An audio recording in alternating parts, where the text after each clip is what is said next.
پناہ کی وہ وادی آج بھی اس کہانی کو اور اس یاد کو تازہ کر رہی ہے۔ حضرت خلیل اللہ کے ہاں اولاد نہیں ہے۔ حضرت سارہ کے بعد حضرت ہاجرہ سلام اللہ علیہا سے نکاح فرمایا اور اللہ تعالیٰ نے حضرت ہاجرہ کے بطن سے ایک پیارا بیٹا عطا کیا جس کا نام اسماعیل رکھا۔ لیکن آزمائش یہ آئی، حکم یہ ہوا کہ میرے خلیل اگر مجھ سے محبت کرتے ہو تو اپنے اس بیٹے کو اور اپنی اہلیہ کو وادی غیر ذی زرع میں چھوڑ آؤ، اور اللہ کے حکم کی تعمیل کرتے ہوئے اپنی زوجہ کو اور اپنے نونہال بیٹے کو وہاں چھوڑ آئے۔ پھر 13 سال کی عمر کو جب حضرت اسماعیل پہنچے تو حضرت خلیل اللہ ملنے گئے۔ ایک خواب دیکھا۔ خواب میں کیا منظر تھا کہ میں اپنے بیٹے کو ذبح کر رہا ہوں۔ اللہ اکبر! یہ کوئی آسان کام نہیں تھا، لیکن نبی کا خواب بمنزلہ وحی ہوتا ہے۔ ہمارے خواب شیطانی وسوسے بھی ہوتے ہیں، الجھے ہوئے خیالات کا عکس اضغاث احلام بھی ہوتے ہیں، اور ہمارے کچھ خواب اچھے بھی ہوتے ہیں۔ نبوت کا 46واں حصہ بھی خوابوں کو کہا گیا ہے، اچھے خوابوں کو۔ لیکن نبی کا خواب محض خیر پر مشتمل ہوتا ہے اور شیطان کے وسوسے کا نتیجہ نہیں ہوتا۔ یہ اللہ کی طرف سے نبی کو القاء کی گئی بات ہوتی ہے۔ اب حضرت ابراہیم علیہ السلام کو خواب یہ آتا ہے کہ میں اپنے بیٹے کو ذبح کر رہا ہوں۔ 13 سال کا نونہال بیٹا، اور بیٹا بھی وہ جو اللہ سے دعائیں مانگ مانگ کے لیا گیا۔ حکم ہے کہ اس بیٹے کو میری رضا کے لیے ذبح کرو۔ اللہ اکبر! حضرت خلیل اللہ اٹھے، بیدار ہوئے اور اس خواب کی تکمیل کے لیے آمادہ ہو گئے۔ اپنی زوجہ سے کہا، زوجہ محترمہ حضرت ہاجرہ سلام اللہ علیہا سے کہا کہ بیٹے کو تیار کر دو، دوست کی دعوت پہ لے جانا ہے۔ خلیل عربی میں دوست کہتے ہیں، اور اللہ نے حضرت ابراہیم کو خلیل اللہ اپنا دوست قرار دیا تھا، تو کہا دوست کے بلاوے پہ جانا ہے، دوست کی دعوت پہ جانا ہے، تو بیٹے کو تیار کر دو۔ حضرت ہاجرہ شہزادے کو تیار کر دیتی ہیں، مانگ سجاتی ہیں، تیل لگاتی ہیں، خوبصورت کپڑے پہناتی ہیں۔ بیٹا تیار ہوتا ہے اور باپ اپنے بیٹے کو لے کر کے منا کی وادی کی جانب بڑھتا ہے۔ شیطان سمجھا کہ یہ موقع کتنا نازک ہے، اور اگر یہ قربانی ہو گئی تو قیامت تک آنے والے لوگوں کے لیے یہ نمونہ ہوگی۔ اتنا بڑا ایثار! تو حضرت ابراہیم کے پاس پہنچا اور کہا، اے خلیل، اے ابراہیم، اللہ کو راضی کرنے کے اور تھوڑے موقع ہیں اور تھوڑے ذریعے ہیں، ضرور بیٹے کو ہی ذبح کر کے اللہ راضی ہوتا ہے؟ تو حضرت خلیل اللہ نے کنکر اٹھا کے اس کو مارتے ہوئے کہا، بھاگ جائے یہاں سے، میری گود میں ایک اسماعیل ہے، اگر 1000 اسماعیل بھی ہوتے رب کے حکم پہ قربان کر دے۔ حضرت اسماعیل کے پاس آیا، تمہارا باپ تمہیں کہاں لے کے جا رہا ہے؟ کہا دوست کی دعوت پہ۔ ان کے دوست نے بلایا ہے، اس دعوت پہ ہم جا رہے ہیں۔ کہا نہیں نہیں، تمہیں ذبح کرنا چاہ رہا ہے اور اس کو اللہ کا حکم سمجھ رہا ہے۔ تو آپ نے بھی پتھر اٹھا کے مارا، کہا ہٹ جا میرے راستے سے۔ اسماعیل کے بدن میں ایک جان ہے، لو لو میں بھی جان ہوتی، رب کے حکم پہ قربان کر دے۔ ماں کی ممتا بڑی کمزور ہوتی ہے، اولاد کے لیے اس کے جذبات بڑے حساس ہوتے ہیں۔ تو سیدہ ہاجرہ کے پاس آ پہنچا، کہا ہاجرہ، شہزادہ کدھر ہے؟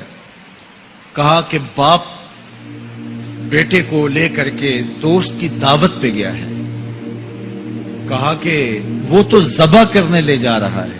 کہا کوئی سوچ کے بات کر، وہ بیٹے کو ذبح کرے گا جس کو اللہ سے مانگ مانگ کے لیا، بڑھاپے کا سہارا، عصائے پیری، راتوں کے رت جگے، سسکیاں، آہیں اور دعائیں اور التجائیں اور تمنائیں اللہ کے حضور کر کر کے رب سے مانگ مانگ کے بیٹا لیا، اور اس کو اپنے ہاتھوں سے ذبح کر دے گا؟ بیٹا تو نالائق بھی ہو تو کوئی باپ اسے ذبح نہیں کرتا۔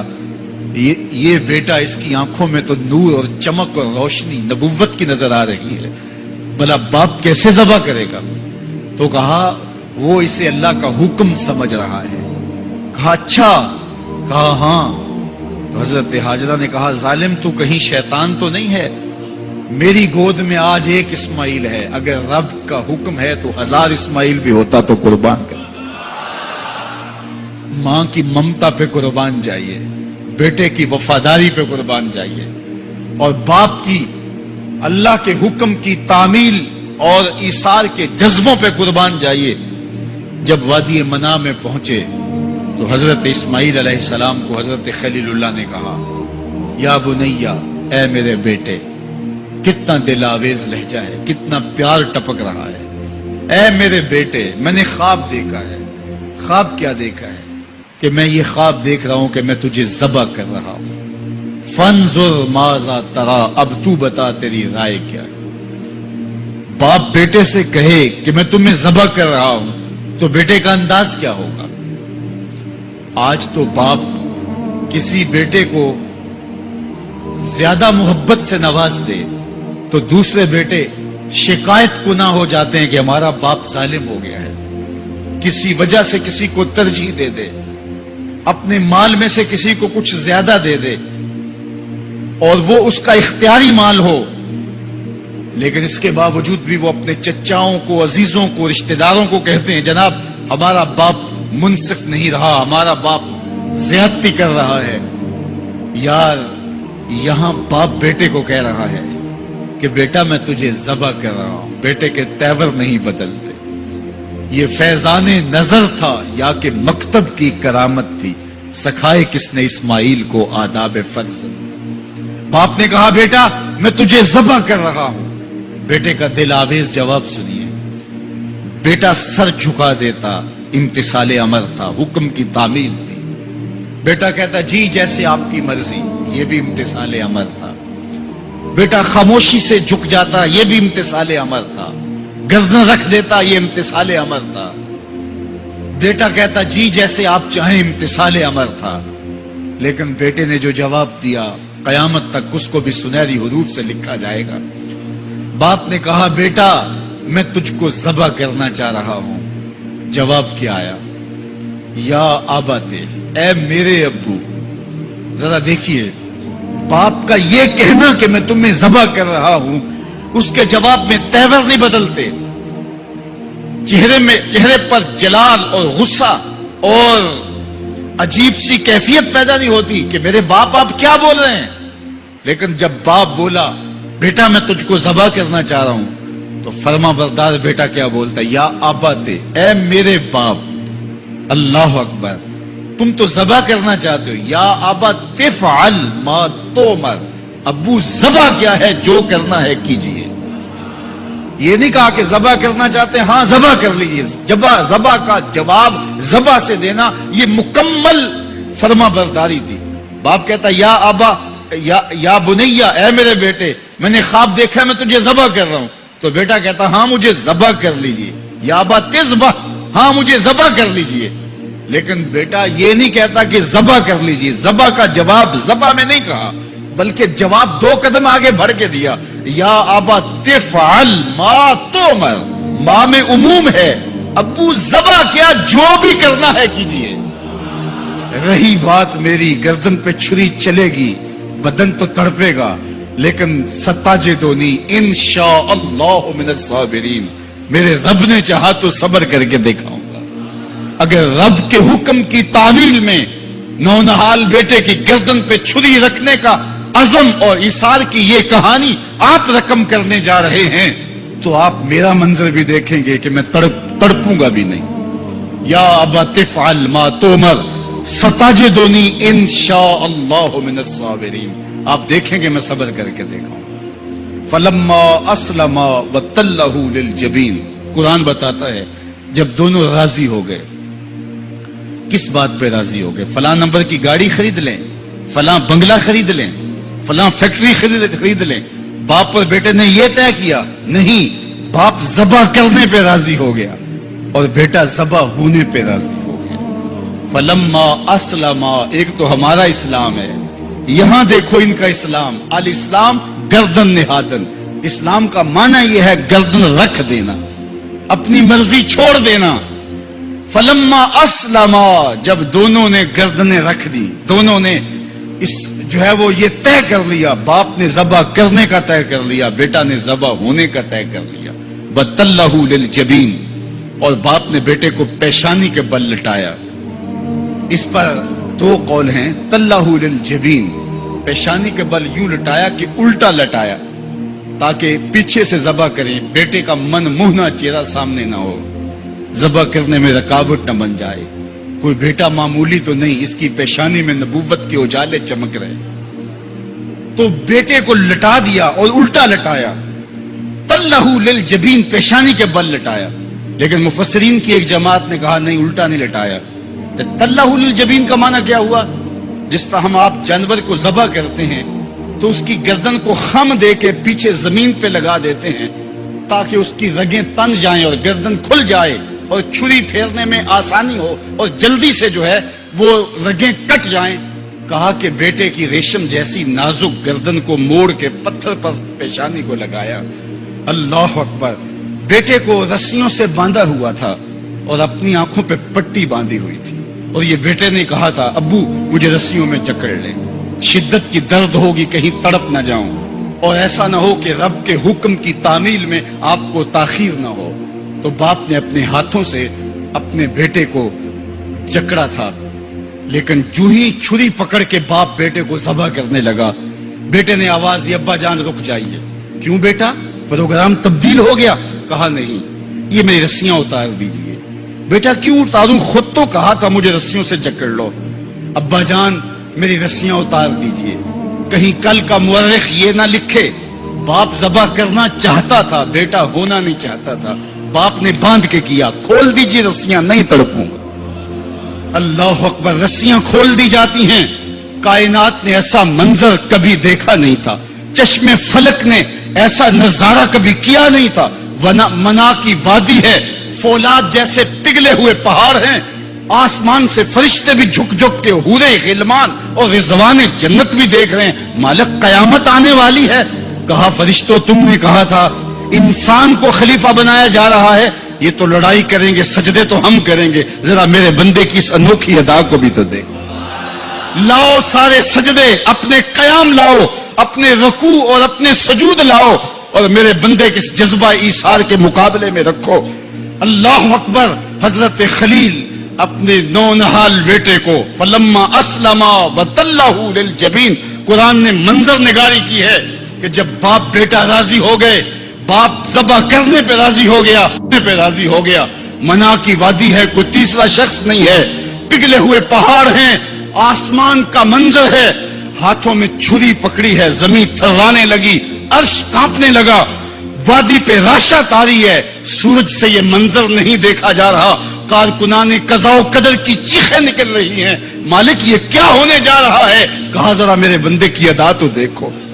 پھر ہاتھوں میں چھری پکڑ کے آنکھوں پہ پٹی بندھی ہے اور نونہال لیٹا ہے، اور پیشانی موڑ کر کے، گردن موڑ کر کے پیشانی زمین پہ لگائی، اور تنی ہوئی رگوں پر حضرت خلیل اللہ نے جب چھری پکڑ کے چھری کو پوری ہمت کے ساتھ بیٹے کو ذبح کرنے کے لیے جنبش دی. چھری تو جنبش کرتی ہے لیکن ایک بال بھی نہیں کٹتا.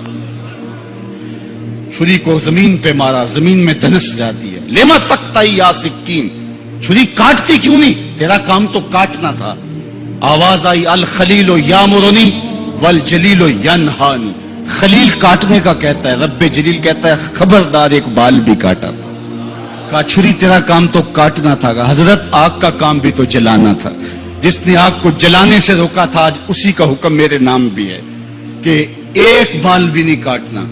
اس سے راستہ اختیار کیا جا سکتا تھا نکلنے کا. میں نے تو چھری چلائی، اب کیا کروں، چھری نے کام نہیں کیا. شکر ہوا بیٹا بچ گیا، لیکن نہیں.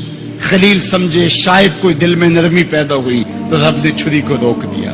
چھری کو پھر پتھر پہ رگڑا، تیز کیا، اور چھری کی نوک کو نازک گلے پہ رکھ کے پورا وزن ڈال دیا. گلا کٹ گیا، خون بہنے لگا.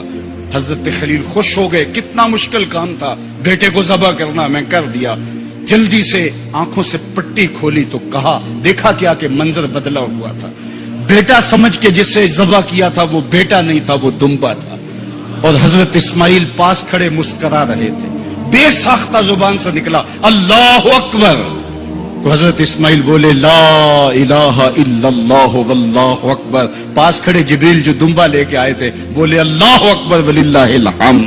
ادھر سے آواز آئی وَنَادَيْنَاهُ أَن يَا إِبْرَاهِيمُ قَدْ صَدَّقْتَ الرُّؤْيَا إِنَّا كَذَلِكَ نَجْزِي الْمُحْسِنِينَ. ادھر سے آواز آئی جس سے پہاڑ کی وادی گونجنے لگی اے ابراہیم تو نے واقعی خواب پورا کر دکھایا. وَنَادَيْنَاهُ. سب مترجمین نے اس کا ترجمہ یہ کیا ہے واو حالیہ ہے, یہ طلباء جانتے ہیں. اس حال میں ہم نے ندا دی.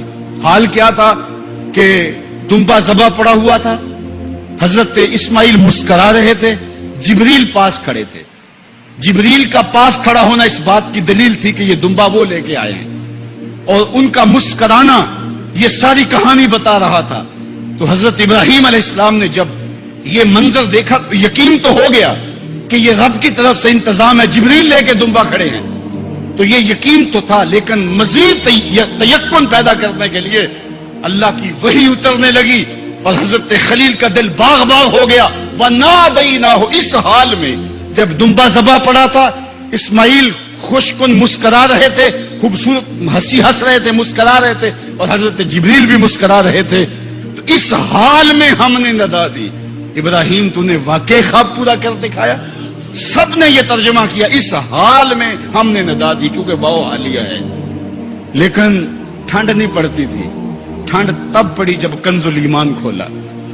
تو میرے امام نے اس کا جو ترجمہ کیا آپ اشش کر اٹھیں گے. سب نے کہا اس حال میں ہم ندا دی کہ اے ابراہیم تو نے واقعی خواب پورا کر دکھایا.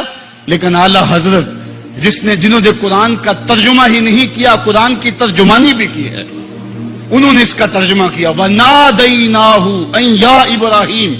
اے مخاطب اس موقع کا حال نہ پوچھ جب ہم نے ندا دی.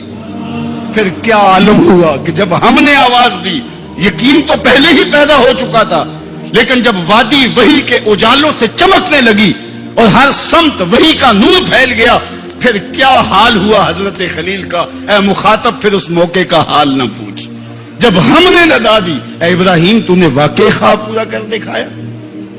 اِنَّا كَذَلِكَ نَجْزِي الْمُحْسِنِينَ. ہم نیکوکاروں کو یوں ہی جزا دیتے ہیں. ہم آپ کا بیٹا تو نہیں لینا تھا, بس ابراہیم تیرا امتحان پورا ہو گیا, تو نے امتحان میں 100 نمبر لے لیے, سرخرو ہو گیا, کامیاب ہو گیا. یہ تماشائے لب بام تو نہیں تھا, یہ کوئی آسان کام تو نہیں تھا. اللہ اکبر. فرمایا ہم نے اس کو پچھلوں کے لیے سنت کے طور پہ باقی رکھا. سلام علی ابراہیم. ابراہیم تیرے اوپر سلام. آج اسی منسک پہ, اسی قربان گاہ پہ 40 لاکھ حجاج کرام قربانیاں پیش کرتے ہیں. کوئی 2 قربانیاں, کوئی 5 قربانیاں, بعض 100 اونٹ پیش کر رہے ہوتے ہیں. اللہ اکبر. صدیاں گزر گئیں. یہ تو صرف منا کی قربان گاہ ہے. پوری دنیا پہ پھیلے ہوئے مسلمان اس دن جانور ذبح کر رہے ہوتے ہیں. عید کے دن قریب آتے ہیں تو میں گزرتا ہوں سڑکوں, بازاروں اور گلیوں سے, ہر سمت لوگ موٹے تازے جانور لیے گھوم رہے ہوتے ہیں, اور سڑکوں کے اوپر جانوروں کے جو ہیں وہ ٹھٹ کے ٹھٹ لگے ہوئے ہوتے ہیں. تو میری زبان سے بے ساختہ یہی جملے نکلتے ہیں سلام علی